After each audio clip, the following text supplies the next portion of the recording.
would like to share a story from back when I was a therapist. Usually I don't talk at all about anything that happened in my relationship with my clients because it would break confidentiality. But this one, I can tell. It started in the year 2004 when I got my first full-time private practice. I was actually working from home in the West Village, in Greenwich Village, in New York City, in downtown Manhattan. It was scary. I wasn't working at a clinic. I had no boss anymore. I had all my own clients. They'd come into my home, which by day would become a therapy office. It was exciting. It was new. It was like, wow, I really made it. This was my goal, to have my own private therapy office. No longer have a boss, no longer work at a clinic. I was 32 years old at the time. Well, one day, I was out walking on my block, and I passed a woman. She looked like she was about my age. And I realized that I recognized her. And I realized that I had done her psychotherapy intake back when I was working at a clinic. I'd done hundreds and hundreds of psychotherapy intakes. Often I didn't end up seeing the client except one time when I did their initial intake, and I would have to refer them to a different therapist in the clinic.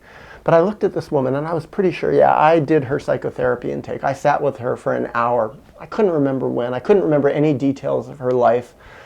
But it was maybe a year or two before. She had red hair, remember that? She was kind of pretty.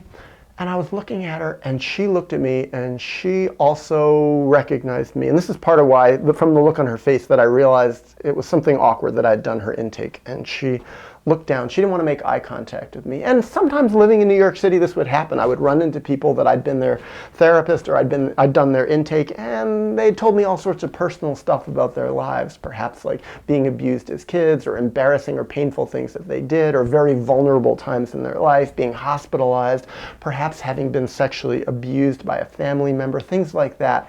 Things that they didn't really want to associate any more publicly. They didn't want to have to see me and remember me. So whenever I saw people in this kind of situation and I realized I had been in a therapeutic role and they didn't want to initiate contact with me, if they looked down, I would look down too and just pass them, not bother them anymore. So that's what I realized when I looked at her. She looked down and she looked kind of maybe embarrassed, a little bit like she didn't want me to know her. And so I respected that. And so I looked down, said nothing. But then it got awkward because I started realizing I was seeing her on the street often. And I realized I saw her once going into a building like 3 doors down, and I was like, ugh. I felt sorry for her. I felt bad for her. Who wants to see someone who did their intake and knows all sorts of personal information about her, even though I didn't remember any of it? But who wants to see them on their block all the time? So basically what I did is I tried to be very respectful. And for several years, I ignored her. Just completely pretended I'd never seen her before. She never made eye contact with me again. I never made eye contact with her again. I'd sometimes see her with her husband, her kids, walking the dog, that kind of thing. And then one day, a strange thing happened.